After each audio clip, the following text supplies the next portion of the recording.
All right, listeners, today we're going to be taking a deep dive into G.I. Joe, Wrath of Cobra.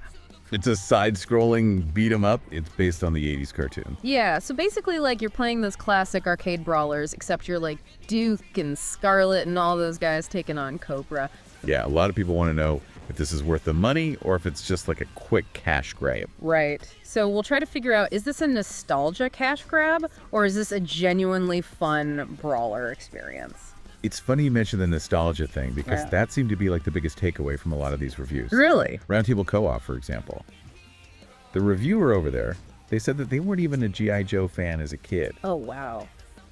but they still thought that this game totally nailed that Saturday morning cartoon vibe. Really? Yeah. Even without that childhood connection. Huh. It seems like they really captured the essence of those cartoons. But, I mean, I guess it depends on your perspective because Siliconera pointed out that this game feels very much like it came out in 1992. So what did they think about that? Was that a good thing or a bad thing?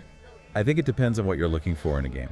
Okay, so maybe like a charming throwback for some people, Yeah. but maybe a little bit disappointing for others. Right. Okay, well, let's talk about the gameplay itself, like the actual mechanics. Is it a good brawler? Yeah, so it's pretty much what you'd expect. I mean, you can punch, kick, block, The classic stuff. dash, jump, pick up enemies, throw them. You can find some temporary weapons like rifles and shotguns scattered around. Oh, the good old temporary weapon pickup. A staple of the genre. Yeah. But, you know, Silicura actually called the gameplay basic compared to other modern brawlers. Right, because those games have gotten a lot more complex, haven't they? Like a lot more mechanics to master and all that. Exactly. So I think, again, it just depends what you're looking for. You know, if you want that kind of more streamlined, old school approach, then this might be good for you. But if you're looking for deep mechanics, you know, it might be a bit of a letdown. Makes sense. Okay, well, let's talk about the characters then. I mean, this is G.I. Joe, so the characters are kind of a big deal. Yeah, you got all the classic characters: Duke, Scarlet, Snake Eyes, Roadblock. Any deep cuts or like unlockable characters or anything like that? Yeah, Gung Ho and Ripcord are unlockable Oh, nice. How do you unlock those guys? through collecting floppy disks in the levels. Oh, I love that. That's such a nice little throwback. Yeah, and each of the characters has their own unique abilities and playstyle, which, you know, obviously adds some replayability. Siliconera, though, wasn't too happy with the character balance. Oh, really? What's the issue? They thought Snake Eyes was overpowered, which, I mean, it's Snake Eyes, right? Yeah, that's kind of his thing. And Duke was kind of generic. Yeah. They thought Scarlet and Roadblock were actually poorly designed. Oh, wow. Poor Duke. All right, so how about the difficulty? Like, if you're not a hardcore brawler fan, can you still enjoy this game? Roundtable Co-op actually thought this game was pretty challenging, even on the lower difficulty levels. Please. Yeah, the enemies attack in waves, like constantly coming at you, and the boss battles require a lot of strategy and timing. Okay, so maybe not a complete button masher then. Not really. And Siliconera, they also agree that it was a tough game, but they did point out that some of the enemies felt like damage sponges. So basically they can take a ton of damage. Right, and they also said that getting surrounded is really brutal, which is something that a lot of modern brawlers have figured out how to avoid. Yeah, they give you more tools to deal with crowds and stuff. Exactly. So this game is kind of like sink or swim. Pretty much. All right, well, in terms of unlockable content, we've got those extra characters. Anything else? Yeah, those floppy disks also unlock a bunch of different game modes. You've got arcade mode, boss rush, Yeah. even like a one-hit mode if you're feeling really brave. Oh, wow, one hit mode. That's hardcore. Yeah, and there's also a double trouble mode, which doubles the amount of enemies. Oh, geez. Okay, so there's some extra stuff to do there if you want it. All right, well, how about the visuals and the music? The visuals are pretty classic, pixel art style, very retro. Yeah, I was looking at some screenshots the other day, and it looks pretty cool. And the levels are full of references to the original G.I. Joe series. Yeah. You know, like Cobra Commander's Lair and the Yeah. HISS tank. Oh, very cool. What about the music? Any good tunes in there? Yeah, they got Johnny Giueli from Crush 40 to do the opening theme. Oh, that's awesome. I love Crush 40. So the music is good. What about the visuals? Any complaints there? Siliconera said that the sprite work was really good, but they thought that the overall presentation was kind of bland, Ah. especially compared to games like Streets of Rage 4.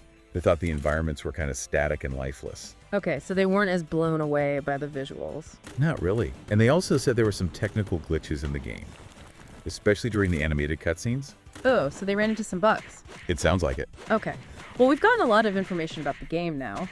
How about the overall critical reception? Like, what are people saying about this game? It's pretty mixed, actually. Really? Yeah, if you look at the Metacritic score, it's sitting at like a 65 out of 100. So, right in the middle. Yeah, and some reviewers praised the game's nostalgia. They thought it was really fun. But then other reviewers criticized it for being too simple, for having repetitive combat, and also those technical issues that we talked about. So it sounds like it really depends on what you're looking for. It does. All right, so now I guess the big question is this game worth your money? Yeah. And I think to really answer that question, we need to consider your perspective as a gamer. Like, what are you looking for? Right. What do you want out of a G.I. Joe brawler? Yeah, that's what we're going to talk about next. Okay, so we've talked a lot about what this game is. The good, the bad. Yeah. The glitches, the retro stuff, all that. The challenge. So now I guess the question is, like, what do you, the listener, actually want from a G.I. Joe game? Like, if you are a huge G.I. Joe fan. Yeah, like you grew up with the action figures. It had all the vehicles. The cartoons. Like, is this game going to hit that nostalgia button for you? Probably. I mean, it sounds like they really nailed that 80s cartoon vibe. Right. So if you're looking for that, like to relive your childhood a little bit, then yeah, this might be the game for you. But what if you didn't grow up with G.I. Joe? Right. What if you're coming into this totally fresh? Yeah. Will this game still be fun for you? Like, if you just like brawler games in general. Yeah. I mean, I think it could be. Especially if you like those more classic brawlers. Right. The ones that aren't quite as complicated as the modern ones. Right, because we were talking about how modern brawlers have gotten so much more, like, I don't know. In depth. Yeah, there's a lot more to it. More mechanics. Combos. Level design. Yeah, so if you're expecting that from this game, then you're probably going to be disappointed. A little bit. I mean, it's kind of like the difference between... like a gourmet meal. Oh, yeah. And then like a grilled cheese sandwich. Yeah, like a nice, simple grilled cheese. Yeah, exactly. Like you might love grilled cheese sandwiches. Absolutely. But you can't expect it to be like a 5-star meal. They're both good in their own way. Right. And it just depends on like what you're in the mood for. What your tastes are.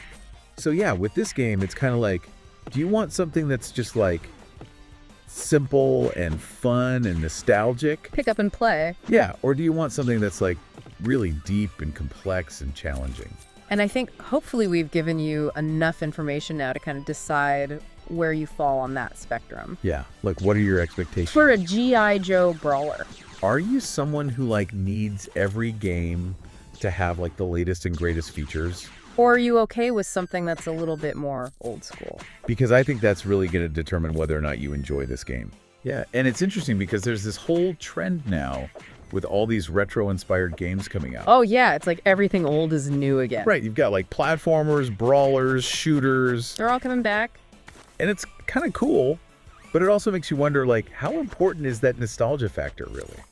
Like, can a game rely solely on nostalgia? Or do they also need to, like, modernize things a bit? Yeah, to appeal to players who didn't grow up with those old games. Like, can they have both? Yeah, because I'm thinking about a game like Streets of Rage 4. Oh, yeah. That was a great example of a game that was, like, clearly inspired by the classics. Totally. But it also, like, added a bunch of new stuff. For mechanics. The visuals were amazing. Beautiful. It was just a really well-made game. Yeah, and I think that's kind of the question, right? Yeah, like, how do you balance those two things? Like, is it possible? To make a game that's both nostalgic and modern. Yeah, it's a tough question. Like, if you try to modernize a game too much, Right. does it lose that retro charm? And if you don't modernize it enough, then is it going to feel dated? Right. It's a tricky balance. It is. It's like, I don't know, it's like trying to restore a classic car. Ooh, that's a good analogy. You want to keep that classic look and feel. But you also want it to, like, actually run.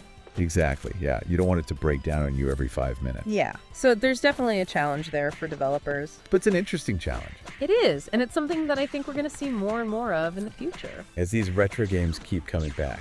So we want to know what you think. Yeah, like where do you stand on this whole retro revival thing? Do you like games that are just straight up nostalgia? Like warts and all. Or do you want something a little bit more modern? Something fresh. Yeah, let us know in the comments.